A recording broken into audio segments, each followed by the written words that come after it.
Subscribe करिए हमारे channel Gita भक्ति सीरीज को और प्रेस करिए इस बेल आइकन को ताकि जब भी हमारा कोई नया वीडियो आए उसकी अपडेट आपको सबसे पहले। गीता भक्ति सीरीज में सभी मेरी माताएं और बहनें सभी को मेरा नमस्कार है। तो आइए, होली आपके नज़दीक है, होली की बहुत सारी शुभकामनाएं। तो मेरे पास 2 कमेंट आई हैं कि हमारे पति पत्नी के बीच बहुत झगड़े होते हैं, तो मैम क्या ऐसा करें कि हम लोगों का संबंध अच्छा रहे। अब देखिए, मैं कुछ आपको उपाय जरूर बताऊंगी। अब ये तो मैं नहीं कह सकती कि मैं आपके पति का मन बदल दूंगी या तो मतलब उनके पास आके उनको समझा सकूंगी, ऐसा तो संभव नहीं है।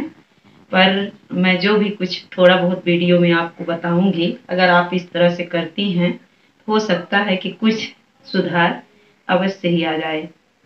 तो मैं आज ही सुबह देखी हूँ, कमेंट थी, तो मैं सोची कि जो भी थोड़ी बहुत मेरे पास जानकारी है तो मैं उसको अवश्य ही वीडियो में आपको बता दूँ। आप बोली हैं नाम मत बताइएगा, तो मैं नाम नहीं बताऊंगी, लेकिन जो भी मैं बता रही हूँ उस तरह आप जरूर करिएगा। हो सकता है कुछ न कुछ संबंध ठीक हो जाए। सबसे पहले तो मैं आपको ये बता दूं कि शायद जिस दिन विवाह होता है तो पति पत्नी यदि दोनों वो जो रस्में बताई जाती हैं उसको अगर ध्यान से सुने तो पति पत्नी के बीच झगड़ा हो ही ना, इसलिए कि दोनों ही विश्वास के पात्र हैं।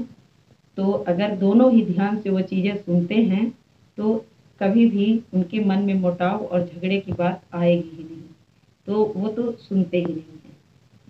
और ये जीवन जो पति पत्नी का होता है, ये देखिए एक गाड़ी है। अगर गाड़ी का एक भी टायर खराब हो जाए, एक भी पार्ट खराब हो जाए, मिस्टेक हो जाए तो गाड़ी खड़ी हो जाएगी। वही बात है पति पत्नी के बीच का संबंध। यदि जरा सा भी मन में किसी प्रकार का वो आ गया है तो फिर मनमुटाव तो होगा ही और दोनों का ही जीवन बेकार हो जाएगा। तो कोशिश करिए कि गाड़ी का पार्ट खराब होने ना पाए, उसको आप बिल्कुल बना के ही रखिए तो गाड़ी चलती रहेगी। और फिर गाड़ी का पार्ट खराब होने के बाद गाड़ी खड़ी हो जाती है, किसी काम की गाड़ी नहीं रहती। उसी तरह से चाहे पति हो या पत्नी, फिर किसी काम का जीवन नहीं रह जाता है। तो सबसे बड़ी बात, चाहे पत्नी हो और चाहे पति हो, दोनों के बीच विश्वास बहुत ही बड़ी चीज़ है। विश्वास पे ही पूरा जीवन टिका रहता है। अब मैं आपको बता दूं, जिस दिन शादी होती है आप ध्यान दीजिएगा कि पति से पत्नी का पैर क्यों छुआते हैं। क्या औरत का पैर छुआ जाता है? लेकिन उस दिन क्यों छुआते हैं? उस दिन इसलिए पैर छुआते हैं कि आज से ये मेरी औरत ही नहीं, पत्नी ही नहीं, मेरे घर की लक्ष्मी है। लक्ष्मी स्वरूप औरत को मान करके और पति पैर छूता है। नहीं तो कहते हैं कि पति को औरत का पैर नहीं छूना चाहिए, परंतु उस दिन वो पत्नी और औरत मान के नहीं, उसके घर की लक्ष्मी उसके घर में जाती है, इस कारण से पैर छुआते हैं। दूसरी बात, आप देखे होंगे शादी के समय जो पत्थर के सिलौटी लोढ़ा जिसको कहते हैं, उस पे भी पैर रखवाते हैं। दोनों औरत पैर रखती है, पति को छुआते हैं। इसका मतलब ये होता है कि जीवन में यदि पहाड़ जैसे, पत्थर जैसे कष्ट आ जाए, पहाड़ आ जाएं, तो हम दोनों उस पहाड़ जैसे संकट को भी दोनों जन मिल करके और बांट के ही करेंगे। तो इस तरह से आपका जीवन यदि इन चीज़ों का ध्यान रखें तो शायद जीवन में किसी भी प्रकार की कोई लड़ाई की और अनबन की बात ही ना आए। पर आजकल के पति कहाँ ऐसे हैं और कहाँ ऐसी पत्नियां हैं। यदि पत्नी किसी की ऐसी है तो पति नहीं है, और पति हैं तो पत्नी नहीं है। इसी कारण से दोनों का संबंध बिगड़ा रहता है। मैं आपको ये भी आप बोली हैं कि किसकी पूजा करें। तो अब मैं आपको ये बता दूं कि किस भगवान की, किस देवता की आप पूजा करें और क्या दान करें, कैसे करें। तो हो सकता है कि कुछ ठीक ठाक संबंध बन जाएं आपके और लड़ाई झगड़े आपके जीवन में ना हो। सबसे ज़्यादा शंकर भगवान ही गुस्सा को मिटते हैं। ऐसे वही देवता हैं जो हर संकट और हर गुस्से को पी जाते हैं और हमेशा ही मुस्कुराते रहते हैं।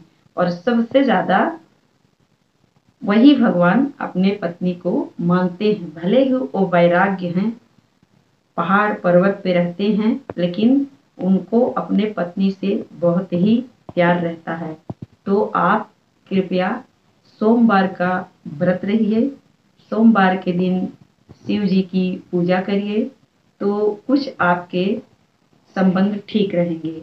और शुक्रवार के दिन कोशिश करिए कि कुछ सुहागिनों को आप 5-7 सुहाग की चीजें दान करिए। यदि वैभव लक्ष्मी का व्रत रह सके तो ठीक है, यदि नहीं रह सकती हैं तो शुक्रवार के दिन आप सुहाग की चीजें सुहागिनों को अवश्य ही दान करें। इससे भी आपके पति पत्नी के बीच का संबंध शायद है कि ठीक हो जाए। और ये भी आप पूछी हैं कि जिस कमरे में हम सोते हैं तो उस कमरे में क्या चीज़ रखें, क्या लगाएं। तो देखिए, यदि जिस कमरे में आप सोती हैं, सबसे पहले आप पति पत्नी की तस्वीर लगाइए उस कमरे में। हर समय आपकी नज़र और उनकी नज़र उस तस्वीर पे पड़े। और हो सके तो कुछ राधा कृष्ण के भी फोटो वहाँ पे लगा दीजिए, 1-2 पार्वती जी और शंकर जी की भी फोटो वहाँ लगा दीजिए। बार बार उस पे नज़र पड़ने से शायद है कि कुछ संबंध ठीक हो जाए। अब यही थोड़ी बहुत जानकारी हमको है तो मैं आपको बता दी हूँ। ये वीडियो आप अवश्य ही अपने पति को भी दिखाइएगा और देख के हो सके तो थोड़ा बहुत इस तरह करिए। अब देखिए, अब मैं ये तो नहीं कह सकती कि इस वीडियो को देख करके आपके पति बदल जाएंगे। हो सकता है कि कुछ समय में वो हो जाए आपके प्रति। तो इस तरह से आप इस वीडियो को देखिएगा और इसी तरह से जो मैं बताई हूँ तो आप करिएगा। देखिए, ये जो मैं आपको वीडियो बताई हूँ तो पसंद आए तो लाइक करिए, शेयर करिए और हमारे चैनल को सब्सक्राइब करना बिल्कुल मत भूलिएगा। नमस्कार।